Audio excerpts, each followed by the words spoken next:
Welcome, everybody, back to the Talk with AVC. I'm back, and we've got a quick little college football segment here before we get into the NFL. The reason this is a little shorter this week is a couple of reasons. Number one, my baseball segment was a lot longer this week because we're heading into the playoffs, and I really wanted to talk a little bit more about that. Sorry if I rabble, that's just how it is. And also, college football, there wasn't a ton of amazing matchups this week, but there was some stuff to talk about, and we're going to get into that right now. Starting off with the best ranked matchup of the week, if you want to call it that, the two ranked teams that were closest to each other that I saw playing. That's Notre Dame versus Virginia, with Notre Dame winning and getting back to their winning ways after losing to Georgia. Really don't sleep on this Notre Dame team is what I took out of it. They finally established their run game, which they did not have all year. Tony Jones Jr. getting it done on the ground. Their lack of a running back depth still bothers me a bit, but I think they'll be all right.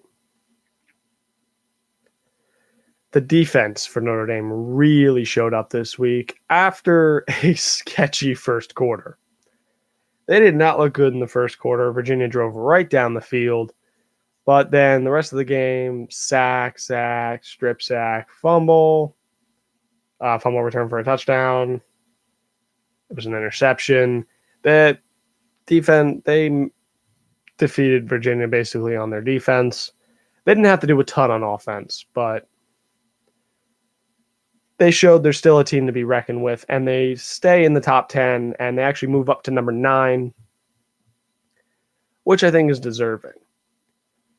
This will be a team that should still be considered for the college football playoffs, depending on how the chips fall. I think just based off their strength of schedule.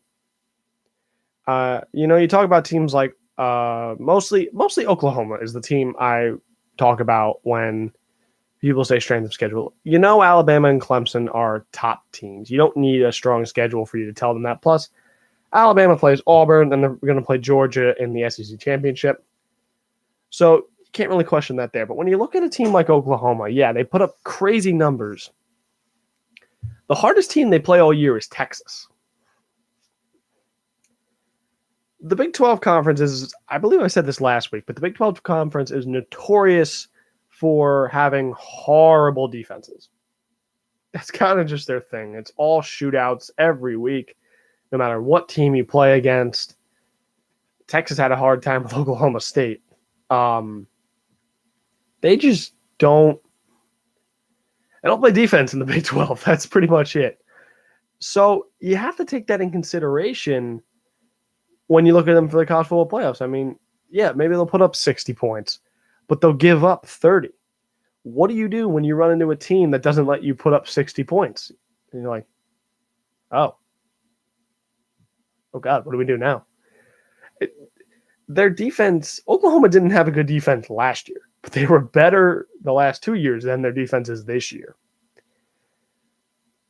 Now, again, they don't play a particularly strong schedule. I'm interested to see how the Texas game goes, but they don't play a really strong schedule. They'll probably end up playing Texas. I don't even know if they will play Texas twice, because Texas, if they beat Texas in their game, probably won't play in the Big 12 championship against them. So they'll probably play another pushover team. And they might squeak in at number 4 and play either Alabama or Clemson and probably get destroyed. That's just most likely what's going to happen because they don't play defense. All right, I've rambled enough about that. Let's keep moving here before I start to go off on a tirade.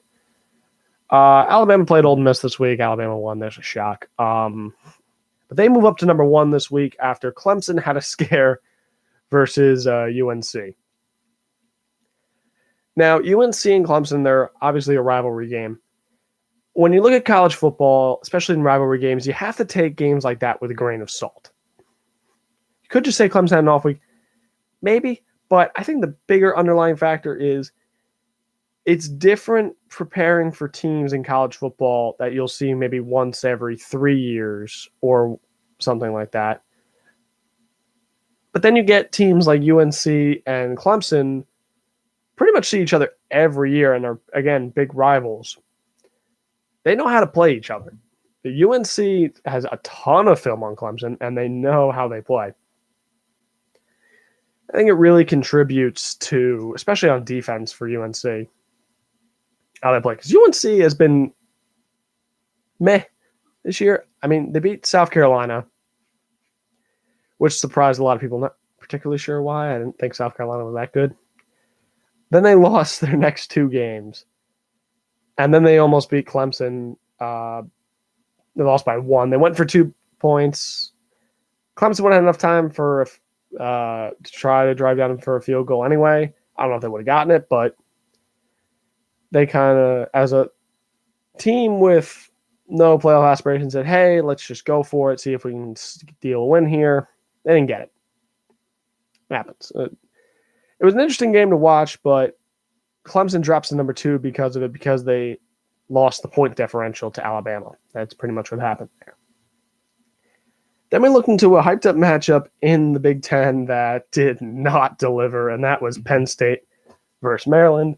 Shout out to all my friends at Penn State and Maryland. I've got quite a few. Gavin, particularly at Maryland. Sorry, buddy. Maryland got shut out, and it was bad. It was really bad. Penn State just dominated Maryland. Maryland started off the year looking hot, and then lost to Temple, and now they got demolished by Penn State. They had a couple good wins early in the season. Maryland's, again, another Big Ten team that kind of just is there and gives you a hard time once in a while, but I don't think they're a serious contender for much. Penn State, on the other hand, I'm still not sold on Penn State.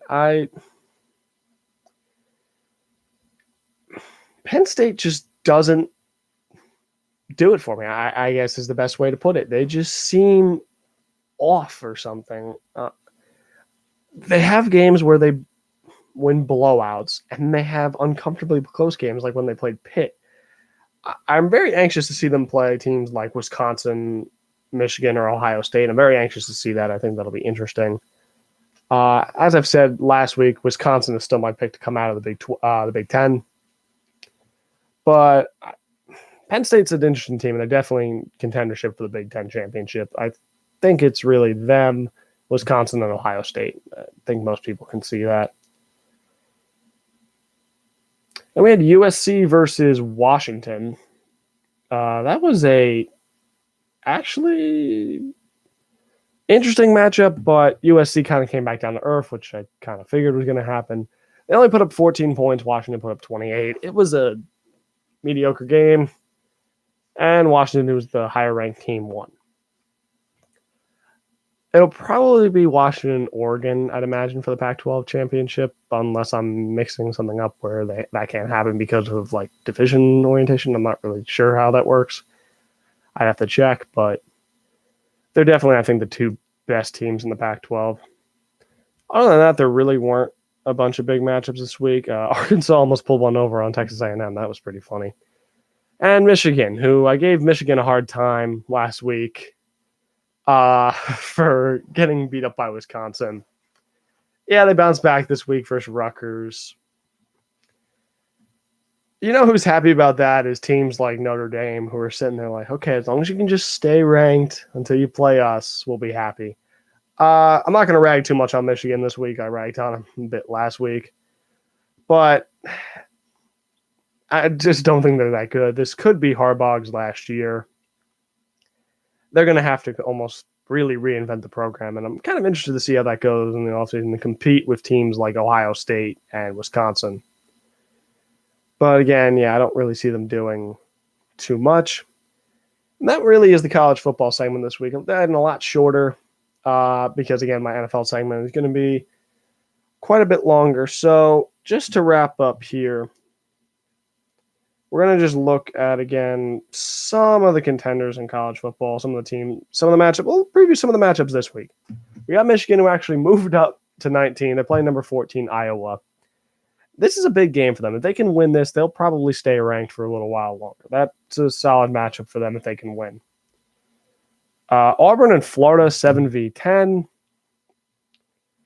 I just don't think Florida's the same without their quarterback. They'll be all right, but I have Auburn winning this one. They looked shaky as of late too, though, so Interesting. Michigan State at number 25 taking on Ohio State. This is Justin Fields, really his first test against an actual team. It'll be interesting. I think Ohio State wins, but I feel like this is one of those games that could be a little too close to come for Ohio State, especially against a team like Michigan State that will most likely play them tough. Then other than that, it's your typical college football weeks of ranked teams playing teams that you probably never heard of or no, they're going to destroy. That's just college football for you. And that's where we're going to end this segment this week. Thank you very much for listening to the college football segment of the Talk with AVC.